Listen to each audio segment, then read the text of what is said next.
माशाल्लाह मेरा बेटा जवान है और लोग कहते हैं कि जब शादी हो जाएगी तो खुद ही समझदार हो जाएगा। पता नहीं गुड्डू शादी के काबिल है भी कि नहीं। आपकी शादी हो रही है? जी अम्मी। ये भी मालूम है कि शादी में क्या होता है? लड़की पहनती है व्हाइट ड्रेस, लड़का पहनता है सूट, और फादर कहता है कि यू हस्बैंड वाइफ किस द ब्राइड। जोड़े तो आसमानों पर बनते हैं। अगर किंजा को इस घर में बहू बनकर आना होगा ना, आइसक्रीम वाला जा रहा है, मुझे आइसक्रीम चाहिए, तो कुछ ऐसा जरूर होगा कि सब मान जाएंगे। काश मैं बेटा होती, काश मैं बेटा होती, ऐसा मेरा नसीब है। परसों शाम को मेरे नंबर पे एक अननोन नंबर से कॉल आई और उसने मुझे कहा कि अपना फ़ोन दो, और मैंने उसे अपना फ़ोन दे दिया और उसने मेरा फ़ोन लेने के बाद कॉल हिस्ट्री को डिलीट कर दिया। देखो, मैं रुखसार की तरह तुमसे बातें नहीं छुपाऊंगा। मैं रुखसार का असिस्टेंट हूँ और मेरी नई नई हायरिंग हुई है यहाँ पे, लेकिन थोड़े ही अरसे में मैं ये जान चुका हूँ कि इस रुखसार नामी लड़की को यहाँ पे नहीं होना चाहिए, इसे किसी सियासी पार्टी में होना चाहिए। तुम्हारा वही कसूर है रूबी जो इकरार का है। ये कसूर मोहब्बत का है। इसे एक मोहब्बत के पीछे बेशुमार दुश्मन हो जाते हैं।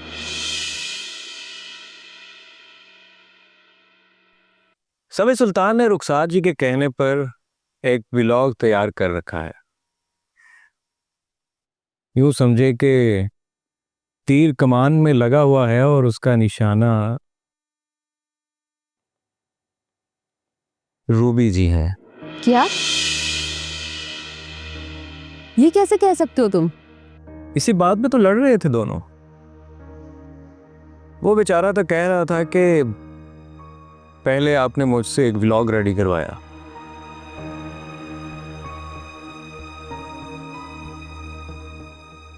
और अब मुझसे वो व्लॉग रिलीज करवाने को कह रही हैं, और मुझे कोई सबूत भी नहीं दे रही आप रूबी के खिलाफ। मेरे खिलाफ कोई सबूत होगा उसके पास तो वो देगी ना। नहीं रूबी, कुछ तो है उसके पास जो इतना बड़ा कदम उठाने के लिए तैयार बैठी है। तो कैसे पता चलेगा कि उसके पास मेरे खिलाफ क्या है?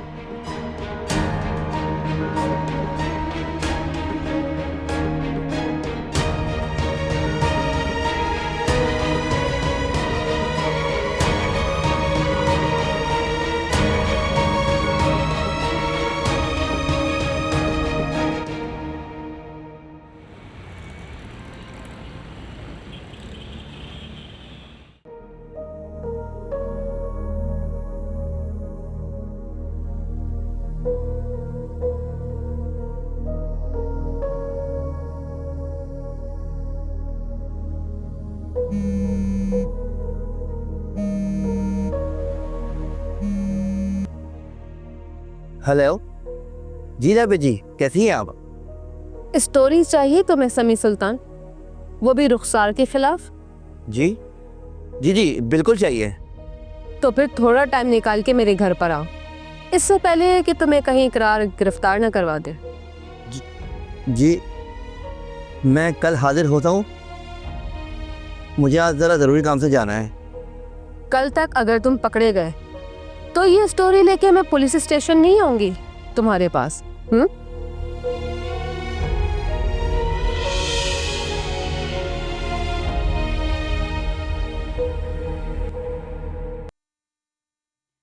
फराजी,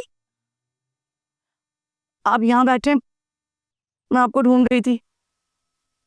फराजी प्लीज कुछ करें ना, आप किसी भी तरह करके आमना को बचा लें। अब कुछ नहीं हो सकता। क्यों नहीं कर सकते? पुलिस वाले आपकी इतनी इज्जत करते हैं और आपके कहने पे वो तो आमना को छोड़ने के लिए तैयार भी थे, मगर आपने नहीं, क्यों नहीं छुड़वाया? जी, एक शरीफ शहरी समझते हैं मुझे वो।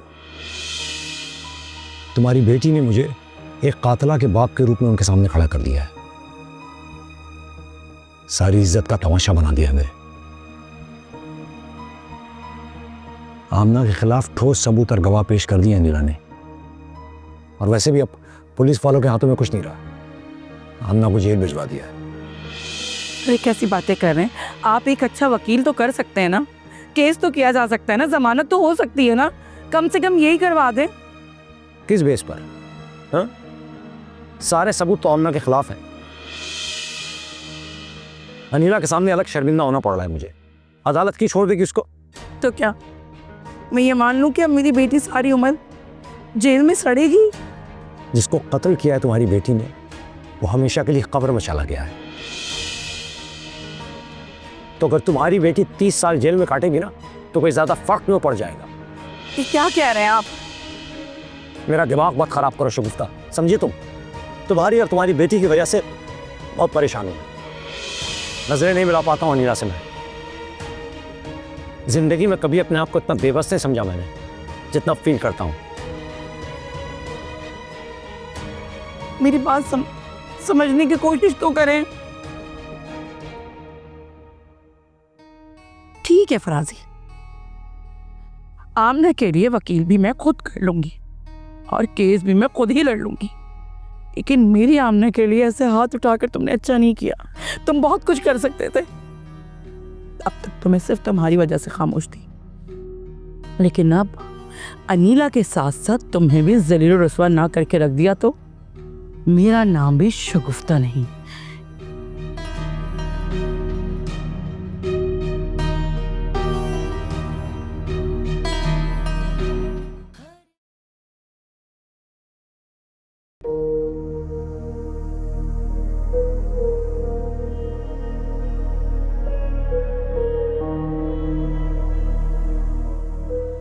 क्या हुआ? अभी तो बस एक बार खाली गया मेरा तुम्हारे खिलाफ मेरी बच्ची। तुम जानती हो कि मेरे पास अभी इतना कुछ है कि मैं जिससे तुम्हारी और अदील की तलाक करवा सकती हूँ। अब तुम्हें हैरानी हो रही होगी कि भाई अचानक से फराजी तुम्हारे खिलाफ ऐसे कैसे हो गए? तो मैं हूं ना, मेरे ही कहने पे फराजी ने पूरे घर में कैमरे लगवा दिए, खुफिया कैमरे। और तुम्हें ये बताती चलूं कि वो कैमरे जो है ना, सिर्फ कमरों में और किचन में नहीं थे। और वो कैमरे इसलिए लगे थे कि फराजी और अदील तुम्हारी हर हरकत पे नजर रख सकें, समझी? इसीलिए हुआ ये कि जो थप्पड़ आमना ने तुम्हें किचन में मारा ना, वो तो किसी ने देखा ही नहीं, लेकिन तुमने जब मेरी बच्ची पे हाथ उठाया वो सब ने देखा। अब इस बात पे हैरत करो कि मैं मजीद क्या क्या कर सकती हूँ। और अगर मैं तुम्हें बता दूं, बल्कि मैं तुम्हें बता देती हूँ, कैमरे जो है ना, वो जितने भी बल्ब है ना, उन सारे बल्ब में लगे हुए हैं। अब जब तुम उन बल्ब को जाके गौर से देखोगी ना, तो जब रात को फराजी और अदील बैठ के तुम्हारी रिकॉर्डिंग देखेंगे, उन्हें सारी हरकत और सुकनात तुम्हारी पता चल जाएंगी। हर एक खुशी है ओझल। अगर ये सच है अदील, तो फिर अब इस रिश्ते को बचाने के लिए आपको बहुत बड़ी कुर्बानी देनी पड़ेगी।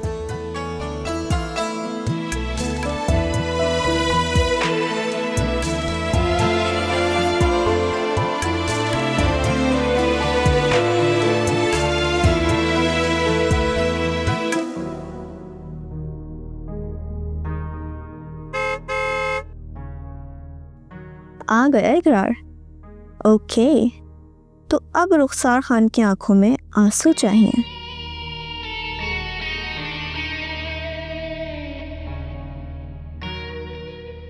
इकरार,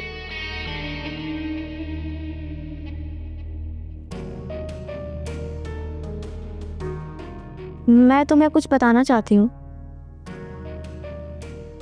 मैं अच्छी तरह जानता हूँ रुखसार, तुम्हारी आंखों के आंसू झूठे भी हो सकते हैं, इसलिए मैं तुम्हारी कोई बात नहीं सुनूंगा। अपनी मॉम की बात सुनोगे? मैं तुमसे सिर्फ एक रिक्वेस्ट करना चाहती हूँ इकरार, कि जो बात तुम अपनी मॉम की ज़बान से सुनोगे, उन्हें प्लीज़ ये मत बताना कि ये बात मैंने तुम तक पहुँचाई है। साफ और सीधे लफ्जों में बताओ क्या कहना चाहती हो।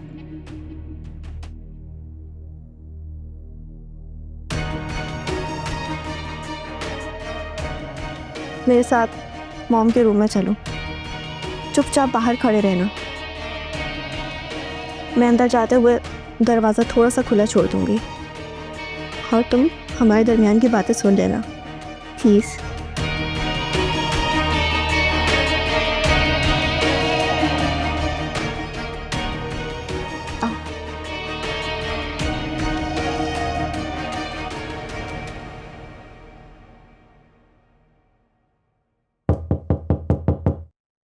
यस,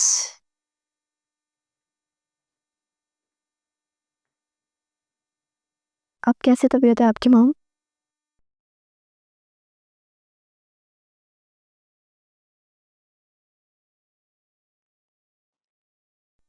तुम्हें देखती हूँ ना तो फ्रेश हो जाती है। लेकिन मुझे आपको देखकर रोना आता है मॉम।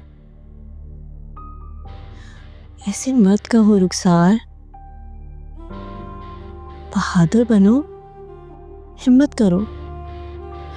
आप मेरी कोई बात भी तो नहीं सुन रही है ना? हम कोशिश तो कर सकते हैं ना कम से कम। हम दुनिया के किसी बड़े मेडिकल इंस्टीट्यूट जा सकते हैं और नहीं रुखसार प्लीज। ठीक है मॉम, जैसे आपकी मर्जी।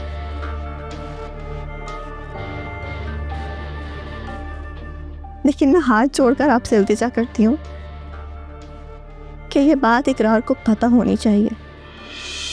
उसको बता दें प्लीज। नहीं, हरगिज नहीं। मैं मरने से पहले इकरार को एहसास दिलाना चाहती हूँ कि मेरी मौत किसी और की वजह से नहीं बल्कि उसकी वजह से हुई है।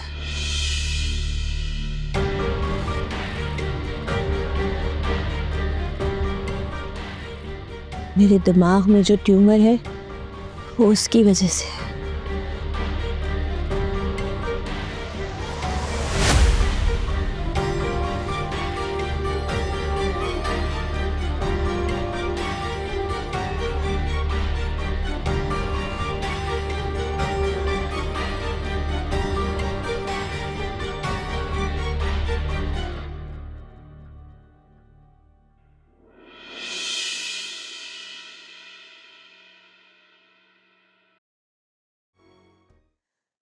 इसे कहो यहाँ से चला जाए।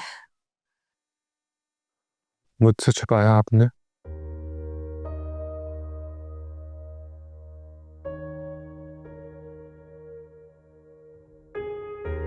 रुखसार, मैंने कहा इसे ले जाओ यहाँ से।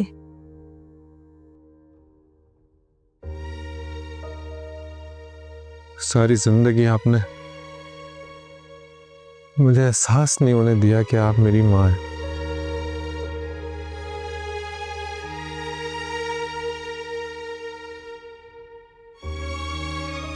इकरार, चलो यहाँ पे। 25 साल तक मैं माँ के प्यार के बगैर जिया हूं और अब आप मुझे ये एहसास दिलाना चाहती हैं कि मैं गलत था? नहीं, हरगिज नहीं, मैं गलत थी।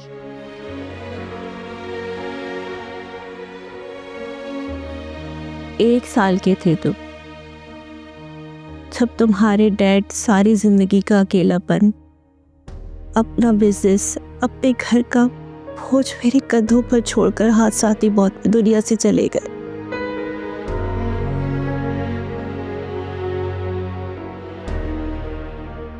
इक्कीस साल उम्र थी मेरी उस वक्त। नाजुक मिजाज हुआ करती थी, लोगों से ढंग से बात तक नहीं करना आती थी।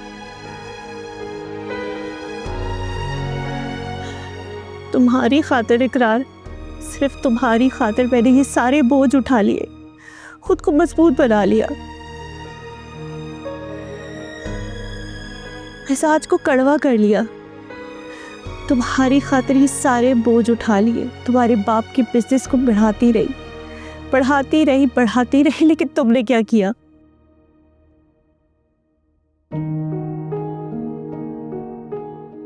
तुम्हारी मोहब्बत में लिपटी हुई सारी मेहनत को तुमने बर्बाद करने की धमकी दे डाली,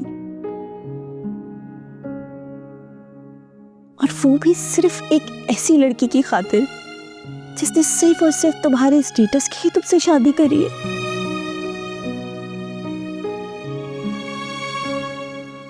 कितना चाव था मुझे तुम्हें एक्टर बनाने का इकरार, कितने अरमान थे मेरे कि बहुत धूमधाम से तुम्हारी शादी करूंगी।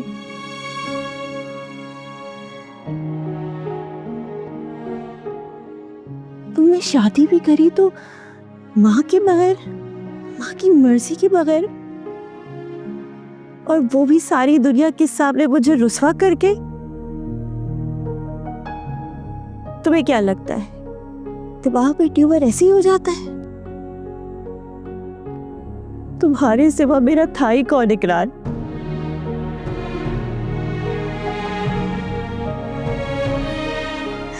सारी उम्र उस औरत को दादी दादी कहकर पुकारते रहे जो सिर्फ एक मुलाजमा थी, जिसे तुमसे प्यार करने के, तुम्हारा ख्याल करने के, तुम्हारी देखभाल करने के पैसे मिलते थे। चुप रहती थी मैं कि खैर चलो, किसी की तो इज्जत करता है, किसी को तो मान देता है। अगर तुमने सारी उम्र मुझे माँ नहीं समझा तो मेरे आखिरी वक्त में मुझे माँ कहने का हक का दावा लेकर क्यों आ गए हो?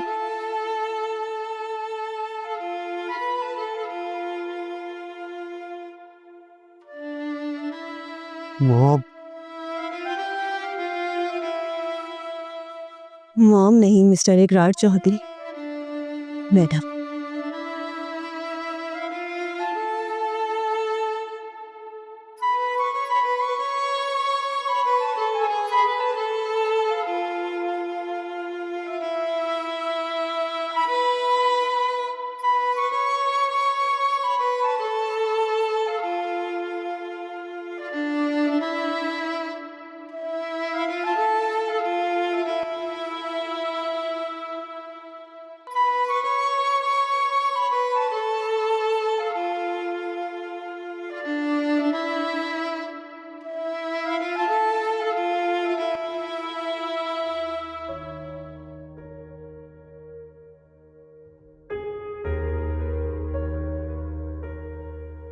काश मैं तुम्हें समझा पाती इकरार कि माँ क्या होती है। मैंने भी अपनी माँ को कैंसर की बीमारी से लड़ते हुए देखा था,